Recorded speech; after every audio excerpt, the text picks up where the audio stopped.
Daniel Cross had always imagined his life unfolding in steady, predictable chapters. He worked as a mid-level financial consultant at a firm that paid well enough to keep his small, tree-lined street in the suburbs comfortable, but not extravagant.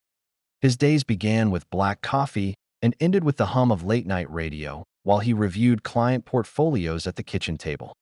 He and his wife, Victoria, had lived in a quiet sort of rhythm for nearly 9 years, the kind that didn't call attention to itself. Victoria Hale Cross was the kind of woman who seemed carved from the fabric of old photographs, poised, deliberate, and carrying an aura that made people lower their voices when she entered a room. Her family's wealth was old, the kind that wasn't flaunted with flashy cars or oversized houses, but held in trusts, sprawling estates, and discreet accounts in places with names that sounded like they belonged in novels. She had grown up in rooms lined with oil paintings, spent summers abroad, and learned early that certain doors only opened for people who already knew what was behind them. The weekend she died had been meant as a simple escape. They'd driven out to the coast to stay at a friend's rental cottage, the kind with cedar shingles bleached soft gray from years of salt air. The boat trip had been her idea. Daniel wasn't much for the water, but he'd gone along, watching her guide the small vessel like she'd been born with the sea under her hands. The accident happened so quickly that he remembered it in fragments. The sudden shift of the wind, the sharp sound of something snapping, the cold shock of water swallowing sound. They pulled her from the waves too late. In the days that followed, Daniel moved through everything in a blur. There were calls to make, paperwork to sign, a funeral to arrange. The Hale family took over much of it, their precision almost military in its efficiency. The service was held on the grounds of the family estate, beneath a canopy of oaks older than the country itself. Guests wore black in shades that matched their carefully measured grief. It wasn't until the reading of the will, a week later in a paneled law office smelling faintly of leather and dust, that Daniel realized his life had shifted in a way he hadn't prepared for. Victoria's voice, captured in the formal phrasing of the document, left everything, not just their shared home and possessions, but the full weight of her personal fortune, to him. $8.3 million in liquid assets. The Hale estate, though technically managed by a trust, would pass into his care until his death, at which point it would revert to her family. Stocks, bonds, a modest portfolio of art, all his. The lawyer's tone was dry, but even he paused, as if expecting Daniel to ask if there had been some mistake. Outside the tall windows, the city moved on, unaware that a single signature had changed the gravity of his life. At first, he didn't feel rich. He felt watched. The Hale cousins' eyes on him in the office were not the eyes of mourners. They were the eyes of people recalculating. In the weeks after, articles began appearing in local papers, little human interest pieces about the everyman who married into wealth and inherited it all. The photographs they used were old. One from a company picnic, one from a vacation with Victoria, where she had been caught mid-laugh, wind pulling her hair across her face. The phone calls began almost immediately. Some were from banks and advisors, eager to help him manage the windfall. Others came from charities Victoria had supported, politely reminding him of her commitments. A few were anonymous, silent lines that clicked dead as soon as he answered. He told himself it was just the noise that followed money. But even in the quiet moments, he could feel something shifting in the way people spoke to him. The money itself sat in numbers on a screen, cold and abstract. The estate was different. He drove out there once alone, parking near the stables, walking the gravel paths lined with clipped hedges. The house loomed like a memory of another life. High ceilings, tall windows, rooms that seemed designed more for display than for living. He wandered from room to room, touching nothing, as if afraid he might disturb some balance that had been holding the place together long before him. Back in his own home, the atmosphere felt altered. The walls hadn't changed, but the space between them seemed sharper, more fragile. He found himself glancing at Victoria's photographs in a new way, not with the softness of memory, but with the unease of someone aware that their connection to the image had been made valuable. Nights were the worst. Sleep came in restless bursts, interrupted by the same replay. The boat tilting, Victoria's hair slick with seawater, her hand slipping out of his reach. In the dream, there was always someone else just beyond the edge of his vision, watching. He would wake with the certainty that he'd missed something, some detail that might change the shape of what had happened. Still, life pressed forward. There were forms to file, investments to review, and an unspoken expectation from the Hale family, from the world, that he would now occupy a certain place in the social order. He dressed better. He learned to answer questions about the estate with vague civility. He began to understand that inheriting money wasn't just about gaining wealth. It was about stepping into a role, and roles came with rules. What he didn't know, not yet, was that in accepting what she had left him, he had also stepped into the middle of something she had kept carefully hidden. And that truth, when it began to show itself, would pull him under faster than the sea ever had. The morning of the funeral settled over the Hale estate like a heavy curtain. Dew clung to the grass, and the air carried that quiet weight that comes when strangers share grief in the same space. Daniel arrived early, not out of duty, but to avoid the small talk he dreaded. He stood by the long gravel drive, watching the procession of black cars roll in, each one releasing a cluster of somber faces. The house rose beyond the oaks, steady and indifferent, as if it had seen 100 such gatherings and knew how to hold its shape through all of them. He was greeted politely, carefully, as though he might break if handled wrong. Victoria's relatives came in a neat order of importance: aunts first, then cousins, then the distant branches of the family tree who had learned of her death from someone they hadn't heard from in years. People told him she was luminous, unforgettable, a force in any room. He nodded and said thank you, watching his breath fog in the shade. When the minister spoke, the words drifted past him like smoke he couldn't catch. He kept his eyes on the edges of the crowd. It was there he noticed the way some people were looking at him, not unkind, exactly, but measuring. After the service, a reception filled the lower rooms of the house. The staff moved quietly with silver trays, and conversation rose in gentle swells. Daniel stood near the French doors, holding a glass of water he didn't want, the condensation wet against his palm. That's when Lena approached. Victoria's cousin. Dark hair, clear eyes, a face that could straighten into sharpness without warning. She touched his arm, a light pressure that felt like permission and warning at once. She hated that boat, Lena said softly, not quite meeting his eyes. You know that, right? Daniel searched for the right response and found none. She wanted to go out, he said. She said the weather would be calm. Lena's mouth pressed into a line. The weather is never calm for long out there. She let her gaze drift past him, toward the portrait over the fireplace. Victoria at 20, eyes unblinking. It was all very tidy. Too tidy.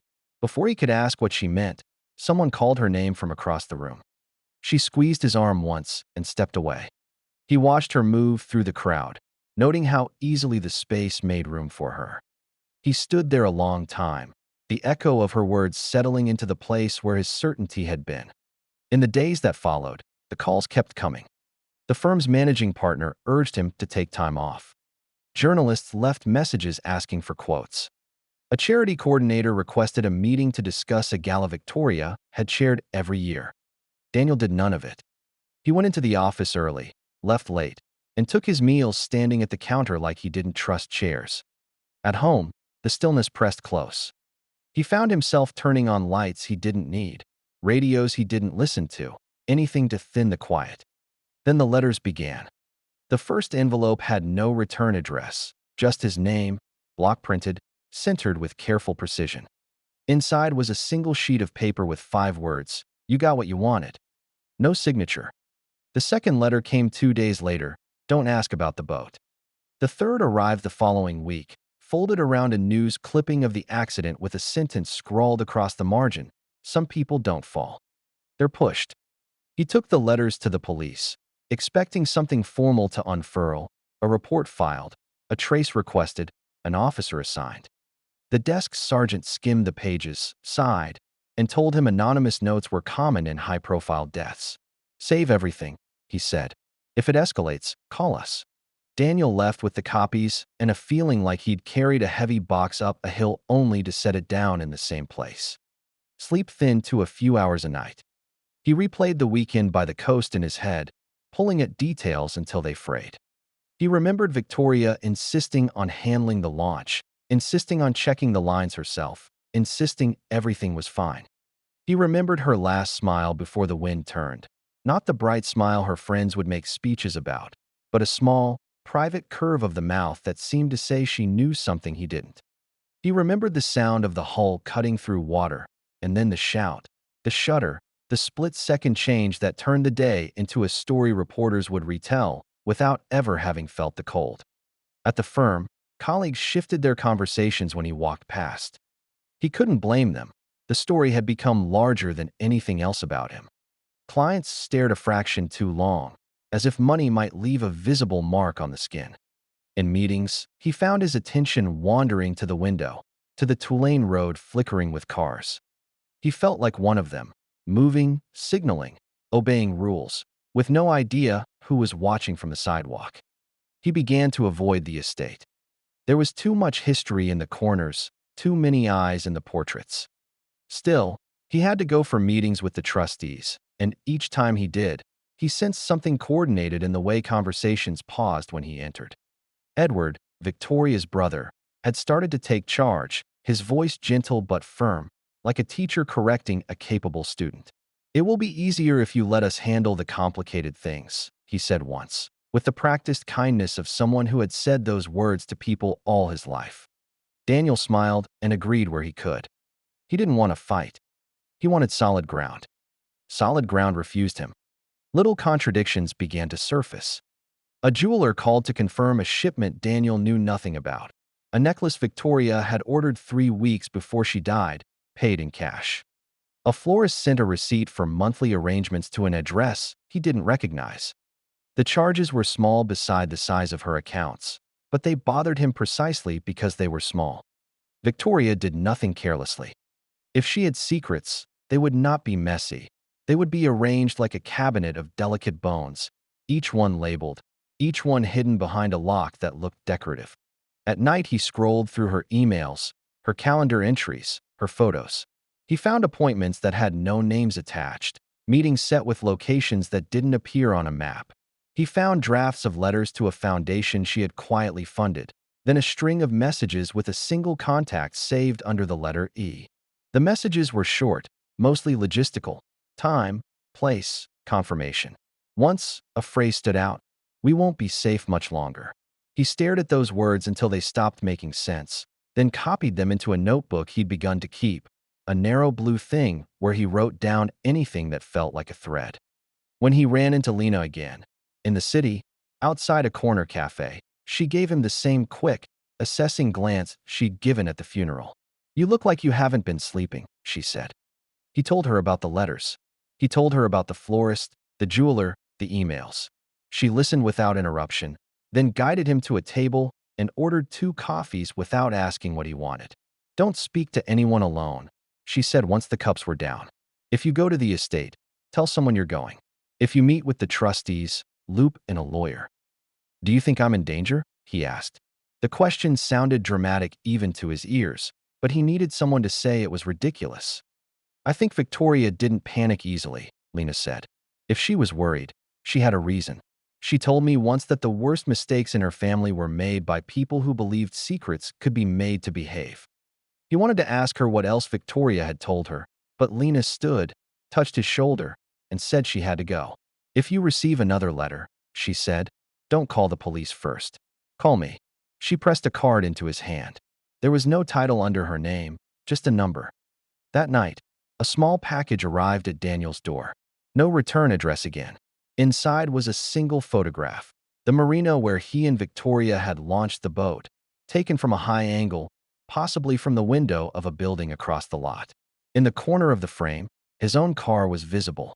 On the back, written in the same block print as the letters, "You're being watched." He stood at the kitchen counter with the photo under the light, feeling a calm he knew was false settle over him. He placed the photograph beside the notebook, drew a line under the last entry, and wrote in small, steady letters, "Victoria knew something. Someone thinks I know it too." He thought of the inheritance, of the way it had felt like a gift, and then a test, and now a target painted on his back. He thought of how many people had smiled at him in the last weeks, and how few of those smiles had reached the eyes. He closed the notebook and turned off the kitchen light.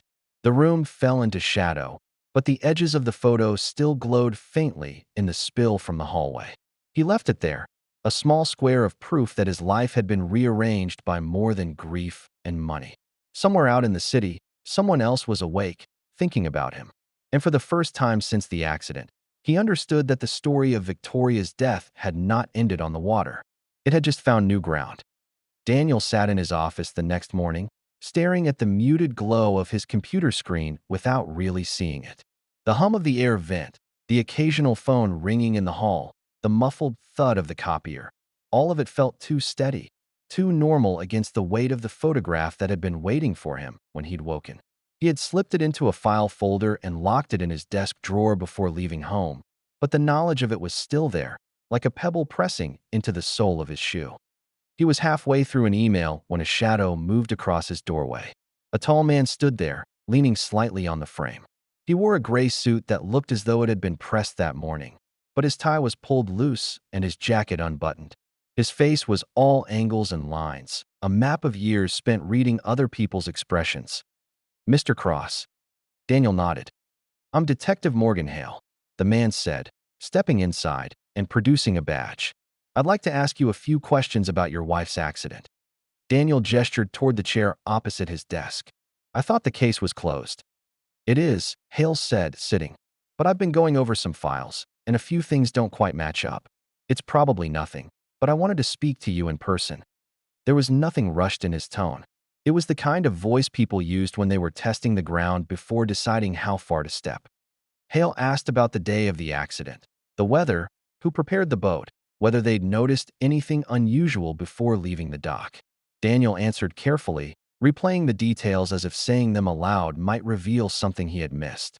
Hale jotted notes in a small leather-bound pad, occasionally lifting his eyes as though checking for hesitation. Finally, Hale closed the notebook. "The marina log shows your wife was there twice that week," he said. "Once with you, once alone." Daniel blinked. "Alone? When?" "3 days before the trip," Hale said. "Dock manager remembers her. Said she spoke to someone he didn't recognize. Tall man, navy coat." The words landed with the dull weight of recognition. Daniel thought of Lena's warning, of the photograph, of the anonymous letters. He thought of how Victoria's calendar had been dotted with appointments marked only by initials. Hale didn't press. He simply stood, offering his card. "If you remember anything unusual, anything at all, give me a call, even if it seems small." When the detective was gone, Daniel shut the office door and sat with his head in his hands. Victoria's life had always been layered, part of her charm, part of her distance. She had stories she told for dinner parties and stories she told only once, late at night, when the house was still. But now he was beginning to wonder how many she had never told at all. That evening, he returned to the study in their house. He had avoided it since she died, unwilling to disturb the way she had left it, her desk neatly ordered, the scent of her perfume faint in the air. He opened drawers slowly, as though the sound might alert someone. At the back of the lowest drawer, behind a row of neatly labeled files, his fingers found a seam in the wood. He pressed, and the panel shifted. Inside was a small safe, the kind you might overlook if you weren't searching. It was combination locked, no keyhole. He tried the obvious numbers, their anniversary, her birthday, and on the third try, it opened. Inside were bank statements from accounts he had never seen. The balances were substantial, though not as large as the accounts he already knew about. But what caught his attention were the withdrawals, each one the same amount, made monthly, for almost a year leading up to her death. Each withdrawal was followed by a cash deposit into a single account at a bank in another city. The name on the account was not hers. At the bottom of the stack was a small leather-bound notebook. Flipping through, he found a series of dates paired with initials, EW, MH, CP, and short notes written in Victoria's precise hand. "Marina meeting confirmed. Transfer complete. Final delivery, no mistakes." The notebook felt heavier than it was. He sat there for an hour, reading it twice, his pulse quickening as he began to see connections forming in the spaces between her words. It was not a confession, not even a full story, but it was enough to tell him that she had been moving in currents he had never charted. The name on the strange account lingered in his mind, Elias Ward. It was not a name he recognized. A quick search turned up almost nothing. A few scattered mentions in old shipping records, an article about a salvage operation that had gone bankrupt 5 years ago. Nothing that explained why Victoria had been sending him money. Daniel slid the notebook into his own desk drawer, locking it, and replaced the panel in the study. The air in the room seemed to shift, as though the space itself knew he had crossed some line. He thought about calling Hale, about handing over the bank statements, the notebook, the name. But something in him hesitated. If Victoria had been keeping these things hidden, she must have had a reason. And if the reason was dangerous enough to get her killed, then telling the wrong person might not be a step forward at all. That night, as the city outside settled into its familiar hum, Daniel sat at the kitchen table with a legal pad. He wrote out the initials from the notebook, the dates, the bank account, the marina meeting. He drew lines between them like a puzzle he didn't yet know how to solve. And in the center of the page, he wrote her name, underlined twice. It struck him then how little he might have truly known about his wife. Not the surface details, not the habits and phrases and favorite wines, but the core, the part of her that could move money, meet strangers in marinas, and keep it all sealed away in a hidden safe without once letting the mask slip. He stared at her name until the letters blurred, wondering if somewhere she had left him a message he was meant to find.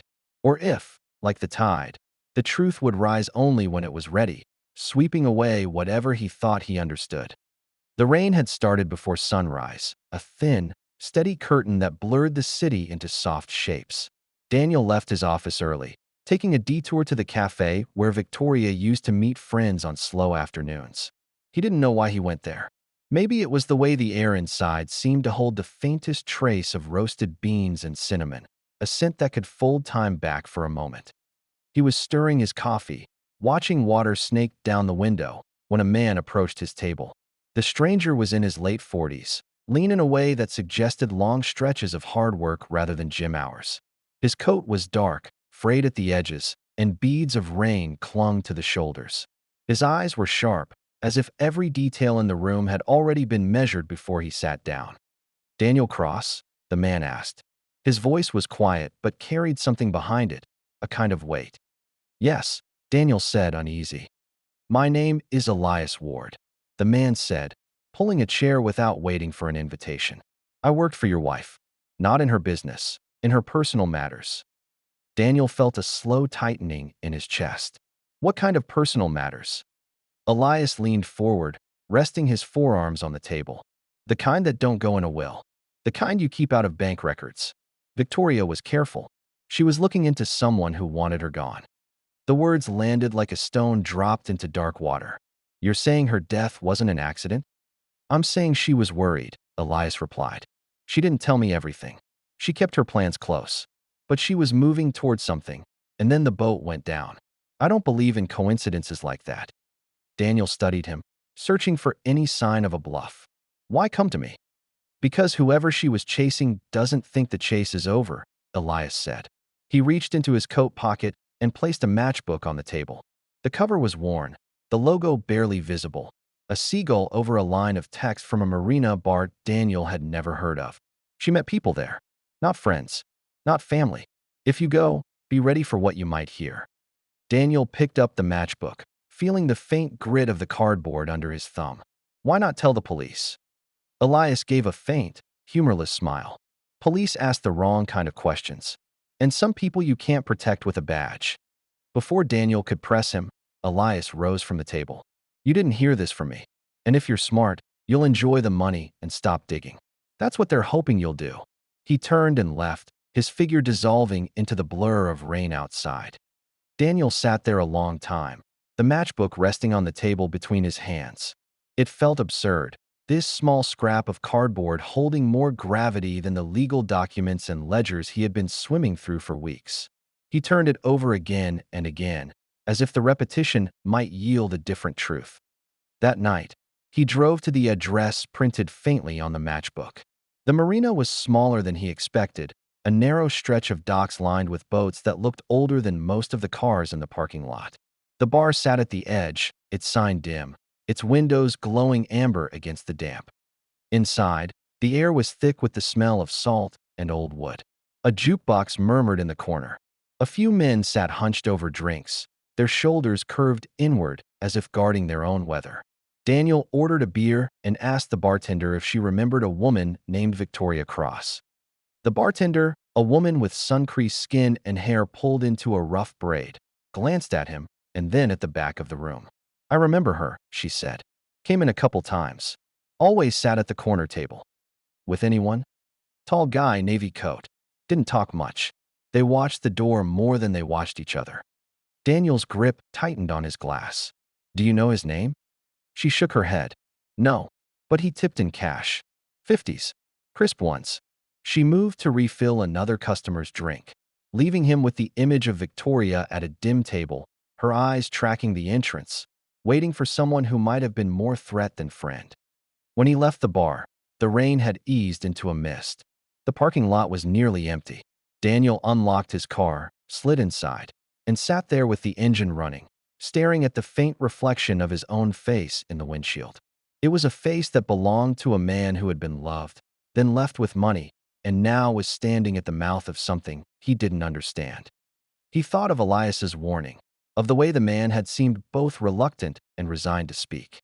He thought of the matchbook, now in his jacket pocket, and of the truth it might lead to. And he thought of Victoria, sitting in that bar with a stranger in a navy coat, watching the door as if the person walking through it could change everything.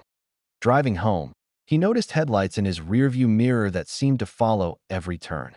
When he changed lanes, they changed. When he slowed, they slowed. He took a longer route, winding through side streets until the car peeled away at an intersection. Still, the sensation of being followed lingered, a shadow that pressed against him all the way to his driveway. Inside, he placed the matchbook on his desk beside the hidden notebook from the safe. Two objects, small and ordinary in the wrong hands. Yet together they seemed to hum with something dangerous. He could feel it in the air of the room, like the charge before a storm. Somewhere in the back of his mind, a question formed, slow and cold. If Victoria had trusted Elias Ward enough to involve him, why had she never told Daniel? And if Elias had sought him out now, what had changed to make that necessary? He sat in the dim light for a long time, the matchbook between his fingers, listening to the rain return against the windows. It felt like the world was shrinking, drawing him inward to a place where every step would be watched and every answer would carry a cost. The Hale estate in winter had a way of looking more like a fortress than a home. The gardens were stripped back to bare branches, the lawns stretched in pale frost toward the tree line, and the stone facade seemed darker in the gray light. Daniel drove up the long gravel path with the same sense he always had when coming here now, that he was entering a place where he didn't fully belong, even if, on paper, it was partly his. Edward had insisted on the meeting. The message had been polite, but left no room for refusal. "We need to discuss the trust," he'd said over the phone, his tone clipped. "It's better to handle these things in person." Inside, the heat was turned high, the air heavy with the scent of wood polish and something faintly floral. Daniel was led to the drawing room, where Edward stood by the fire with a drink in hand. He looked every inch the heir to the Hale name. Tailored suit, hair combed with precision, a posture that suggested he was used to being the tallest man in the room, even when he wasn't. Lena was there too, sitting in a high-backed chair near the window. She gave Daniel a brief nod, her expression unreadable. Across the room, two other relatives, an aunt whose name Daniel always forgot and a cousin he'd met only once, murmured in low voices. Edward didn't waste time. "Daniel," he began, "I've been reviewing the state of the estate's holdings.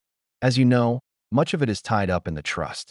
That trust exists for the good of the family, not for one person's private interest. I'm concerned about some of the choices being made." Daniel set his coat over the arm of a chair. "What choices?" "There have been inquiries," Edward said, swirling his drink. "Questions about old accounts, about transfers. Some of those accounts are sensitive. They were Victoria's responsibility while she was alive, and she handled them discreetly. Now I hear you've been asking around. That's unwise." Daniel held his ground.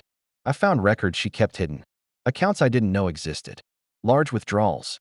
A private investigator." "Stop," Edward said, his voice cutting in like a blade. "Do not drag this family into speculation. Victoria managed her affairs with integrity.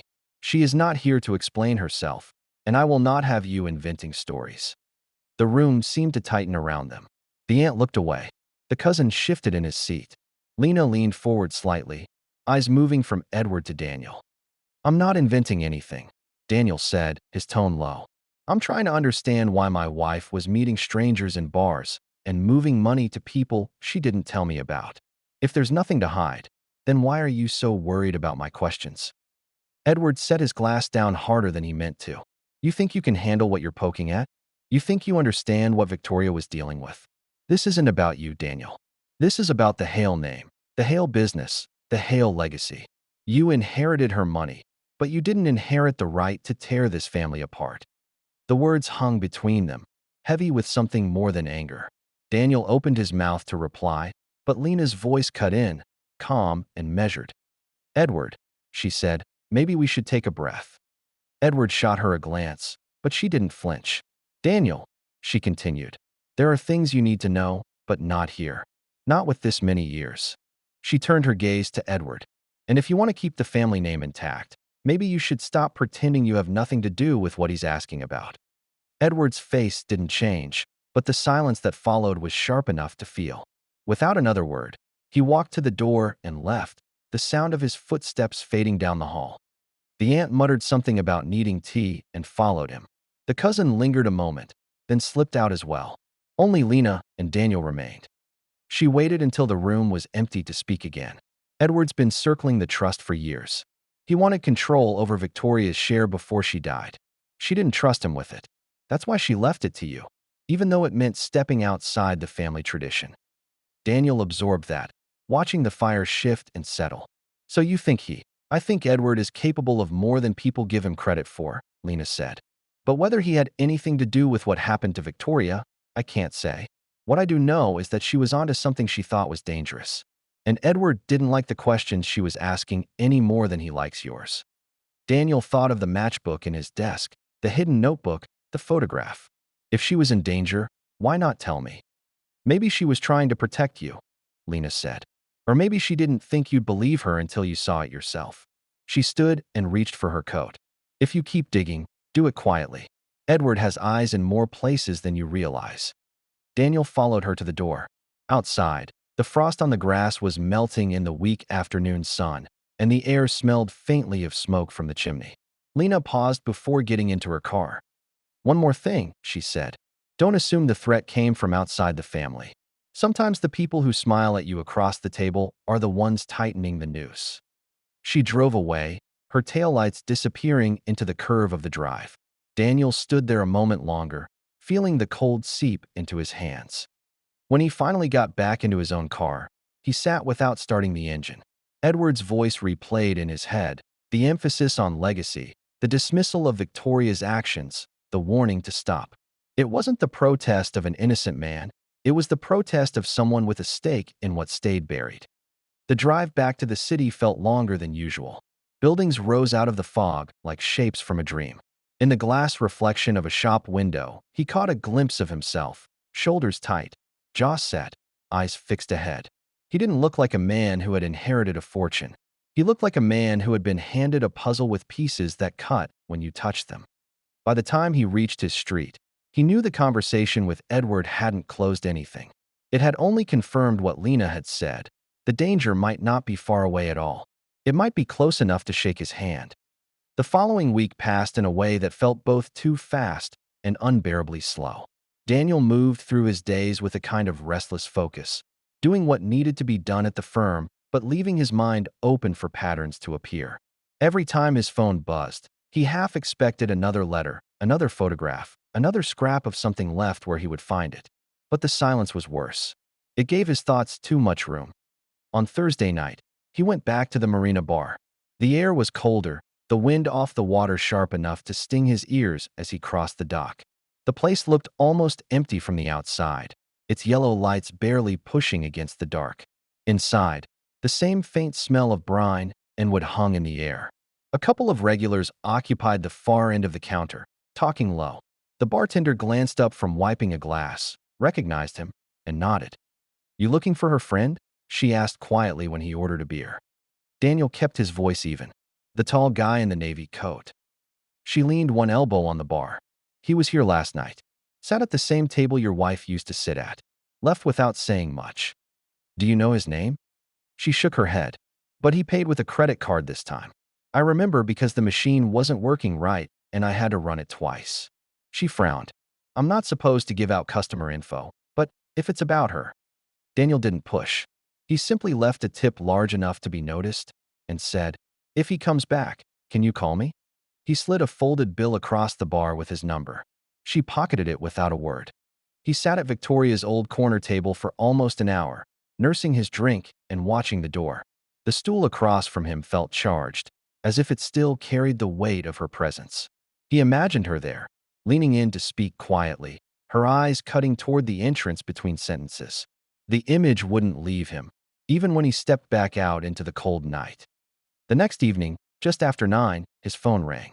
It was the bartender. He's here, she said. Daniel didn't think. He just grabbed his coat and left.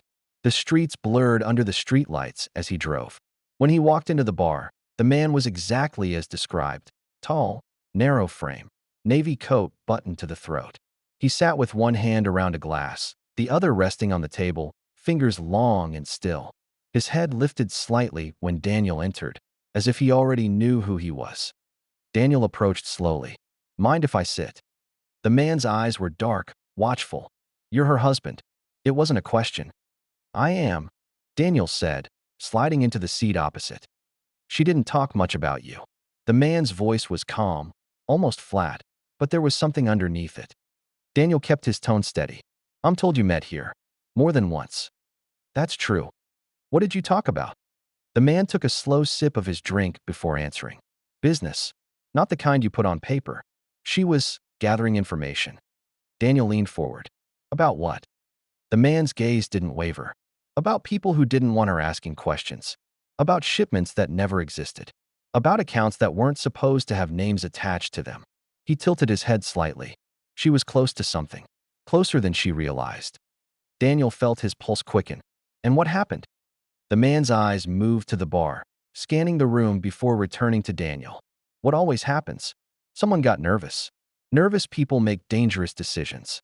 He set his glass down, the sound soft but deliberate. You should stop looking. You have enough to lose. Daniel didn't answer right away. If you cared about her, why didn't you stop whatever happened?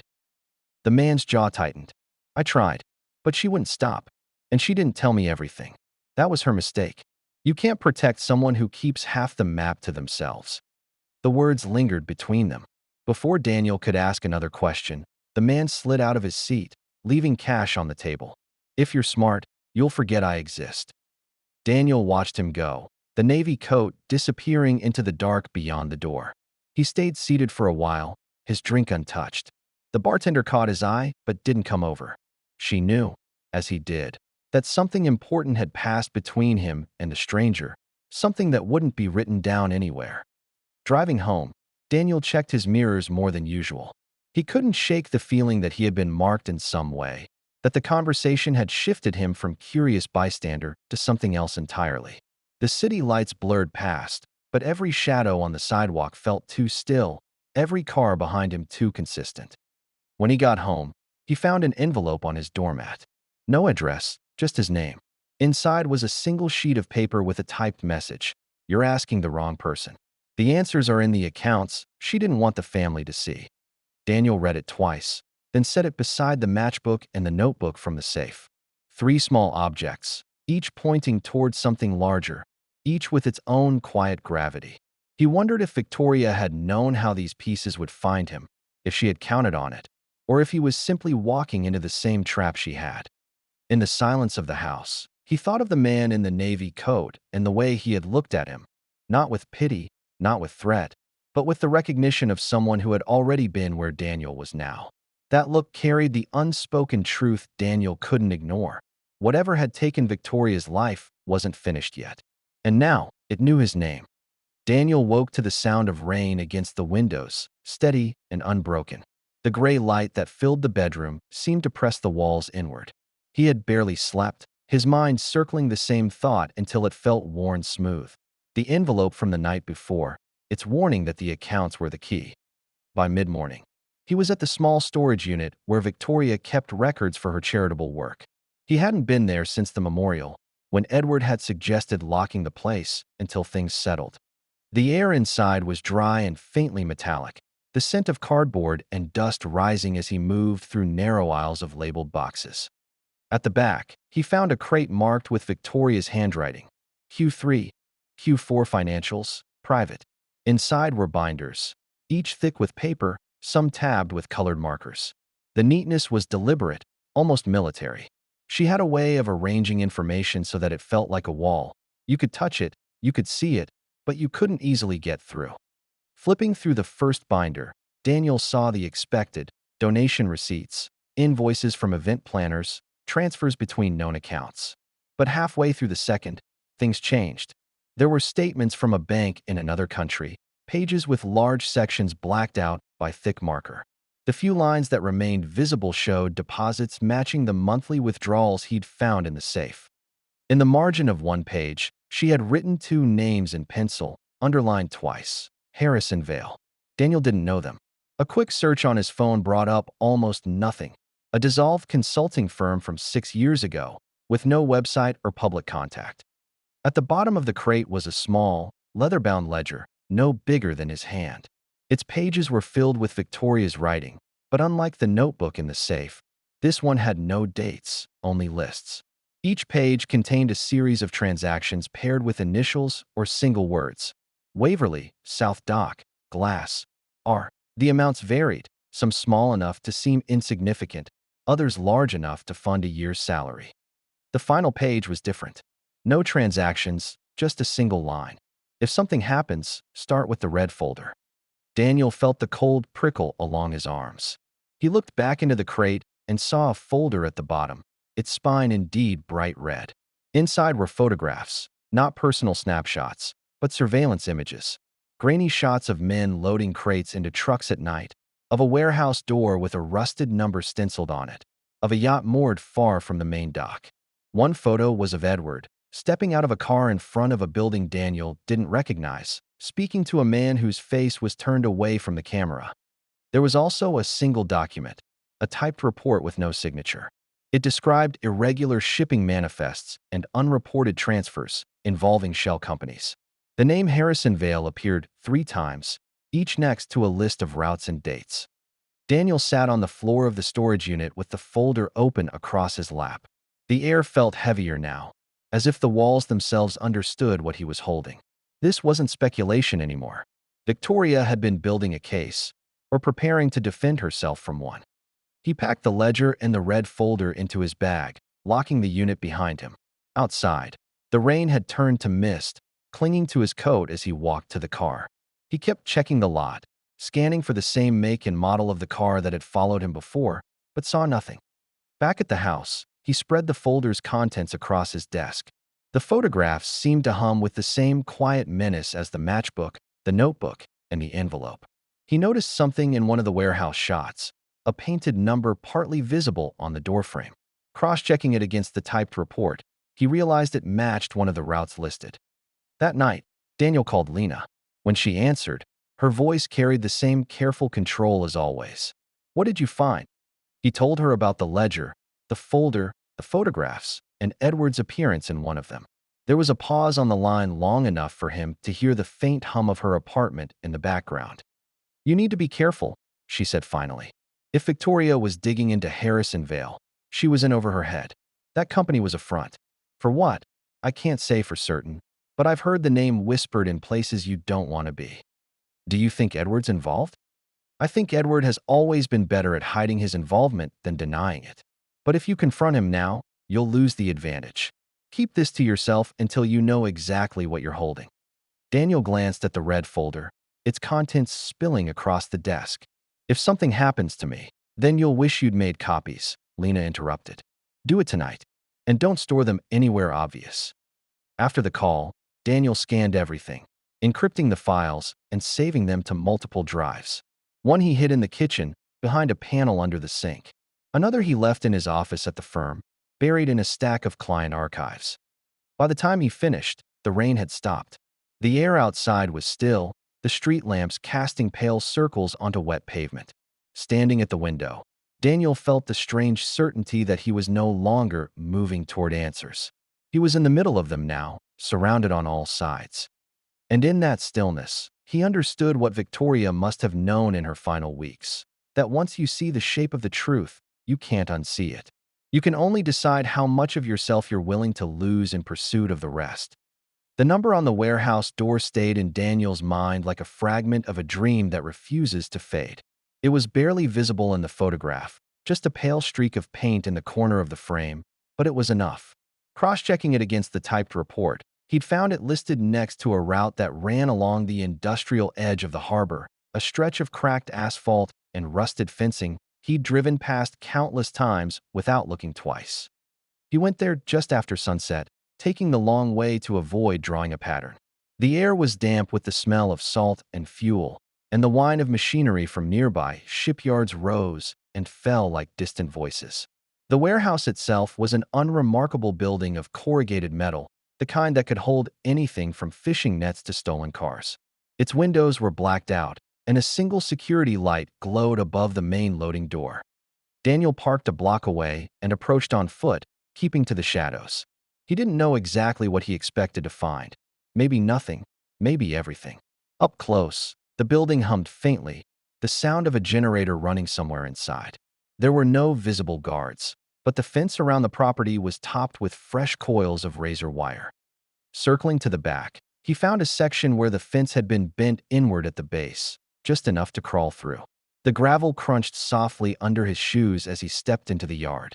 A side door stood ajar, the lock broken in a way that looked deliberate.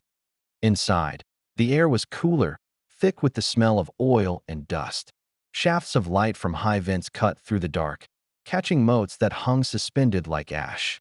Rows of wooden crates were stacked along the walls, each marked with shipping codes that meant nothing to him. In the far corner, a forklift sat idle, its tines speckled with rust. He moved quietly, scanning the labels. Many were stenciled with foreign ports, names he recognized from the report in Victoria's folder. Waverly, South Dock, Glass. Each one matched an entry in her ledger. Near the center of the floor was a crate that looked newer than the others, its edges clean, the wood still pale. A crowbar leaned against it. Daniel hesitated, listening for any sound beyond the hum of the generator. Hearing none, he pried the lid open just enough to peek inside. Under a layer of packing straw were rows of sealed metal cases, each about the size of a briefcase. No markings, no labels. He touched one, cold, heavy, and felt a sudden surge of unease. Whatever they held, it wasn't something meant to be found by accident. A sound froze him in place. The faint echo of a door closing somewhere deeper in the building. He eased the crate lid back into place and slipped behind a stack of pallets. Footsteps followed, slow, steady, unhurried. A flashlight beam swept across the floor, pausing on the spot where the crowbar had been moved. Daniel crouched lower, heart pounding, as the beam passed over the pallets and moved on. He could hear the person's breathing, the scrape of their boots against the concrete.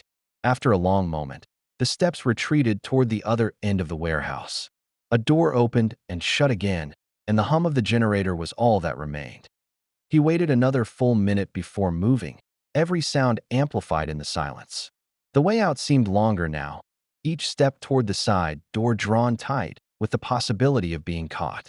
When he finally slipped through the bent section of fence, the night air felt sharper, cleaner. Back in his car, he sat for a moment, hands gripping the steering wheel. The crates, the codes, the sealed cases, it all tied back to the same pattern Victoria had been tracing. And if Edward's name was connected to those shipments, then the money moving through Harris and Vale wasn't just hidden income. It was funding something else, something worth killing for. He drove straight to Lena's apartment, the warehouse's image still vivid in his mind. She let him in without a word, her expression tightening as he described what he'd seen. "You need to understand," she said when he finished. "Places like that don't exist without protection. The kind that comes from higher up than you think.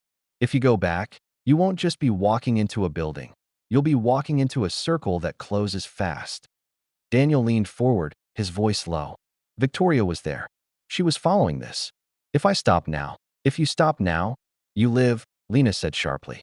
Then, softer, But if you keep going, you'd better be ready for the moment they know you've seen too much. There's no middle ground. He thought about that all the way home. The rain had started again, tapping against the windshield in uneven rhythms. In the rearview mirror, the street behind him stayed empty, but he couldn't shake the feeling of being followed, not by a car, but by the weight of what he'd stepped into. At the house, he placed the memory card from his phone into the encrypted drive with the rest of Victoria's files. He'd taken only a few quick photos in the warehouse, the crate, the codes, the bent fence, but even blurred and grainy, they were enough to prove he'd been there. Enough to prove it was real. Standing in the quiet kitchen, he thought of the ledger's final page. If something happens, start with the red folder. She must have known it would lead here, and she must have known what it would cost. Daniel turned off the lights and sat in the dark for a long time, listening to the rain. Somewhere beyond the walls, the warehouse waited, its contents sealed and silent, the truth packed away in metal cases that might never see daylight unless he forced them into it. He wondered if he had the nerve to open one, or if, like Victoria, he would find himself out of time before he had the chance. The call came just after midnight, shattering the uneasy quiet of the house. Daniel was in his study, the red folder spread open on the desk, when the phone's sharp ring made him flinch. He hesitated before answering, the weight of recent days slowing his hand. Cross. The voice on the other end was low, tense, and instantly familiar. Elias Ward. Yes. They know you went to the warehouse, Elias said. They knew before you even left. You need to get rid of whatever you took. Tonight. Daniel's pulse kicked hard. Why? Because it's not evidence to them, Elias said. It's leverage, and they'll take it from you one way or another. You have a small window to make it disappear before they decide it's easier to make you disappear too. Daniel gripped the phone tighter. Who are they? You're asking the wrong question. You should be asking how long you've got. And the answer is, not long. The line went dead. For a moment, Daniel just sat there, listening to the faint hum of the desk lamp. His eyes went to the encrypted drives, the matchbook, the ledger, the photographs. Pieces of a puzzle that had drawn him deeper and deeper until the edges were no longer visible. He made a decision then, not to destroy them, not to give them away, but to put them somewhere no one could reach easily. Pulling on his coat, he loaded the drives and the most critical documents into a waterproof bag, tucking it beneath a false panel in his car's trunk. Then he drove, not toward the city, but away from it, taking back roads that wound through dark stretches of trees and silent neighborhoods. An hour later, he pulled up to a small, unlit boathouse on the edge of the inlet. It belonged to a client who owed him a favor, a place rarely used and even more rarely visited. Inside, the air smelled of damp wood and salt. He pried open a floorboard in the corner, lowered the bag into the cavity beneath, and nailed the board back down. When he stepped outside again, the water was black under the moonlight, the surface broken only by the occasional ripple. For the first time in days, he felt a thin thread of relief. Not safety, but the sense that he'd at least slowed whatever was coming. Back at the house, his front gate stood open. He was certain he'd closed it when he left. The driveway looked empty, but the hairs on the back of his neck rose as he unlocked the door. Inside, nothing seemed disturbed at first glance. But in the study, the drawers he'd left closed were open. Papers had been moved. A chair shifted slightly from where it had been. Whoever had come hadn't been in a hurry. They'd had time to search. Daniel stood in the doorway, scanning for anything missing. The matchbook and notebook were still there, but the envelope from the doormat was gone. The intruder had taken only one thing, the warning. The message was clear. They could come and go as they pleased. He poured a drink, the glass trembling slightly in his hand, and sat in the dark. His mind replayed every conversation of the last weeks, with Lena, with Edward, with the man in the navy coat. Each word felt different now, colored by the knowledge that someone had been close enough to touch his life without him knowing. Just after 3 a.m., his phone lit up with a text from an unknown number. Next time, you won't be out. The words sat on the screen like a blade. He didn't respond. Instead, he forwarded the message to Lena, then shut the phone off completely. At dawn, there was a knock at the door. Daniel opened it to find Detective Hale standing on the porch, coat collar turned up against the cold. His eyes flicked over Daniel, reading something in his expression before speaking. "You've stirred something up," Hale said. "I've been told to drop the file on your wife. That doesn't happen unless there's pressure coming from above." Daniel's voice was steady but low. "So you're out?" "Officially, yes," Hale said. "Unofficially, I can still listen. I just can't act. If you get something solid, you call me. But don't call unless you're ready to burn whatever bridge is left." Daniel nodded, and Hale turned to leave. But halfway down the steps, the detective paused. "Whatever she was involved in, it's bigger than her, bigger than you. People like that don't stop until they've erased the problem. Make sure you're not still here when they decide it's time." After he left, Daniel stood in the doorway for a long time, the cold air spilling into the house. He thought of Victoria's face in the last photograph taken of her, the way her eyes seemed to be on something beyond the frame. The day moved slowly. He didn't leave the house, didn't answer the phone. Every sound, the creak of the stairs, the click of the radiator, felt like a signal. By evening, he knew he couldn't stay there another night. Packing a small bag, he locked the house behind him and drove with no clear destination. The city lights faded in the rearview mirror until there was only the dark, the road, and the knowledge that the point of no return had passed long ago. Whatever truth Victoria had been chasing had now become his. And somewhere, in the shadows behind him, the people she had feared most were closing in, patient enough to wait for the moment he made a single wrong move.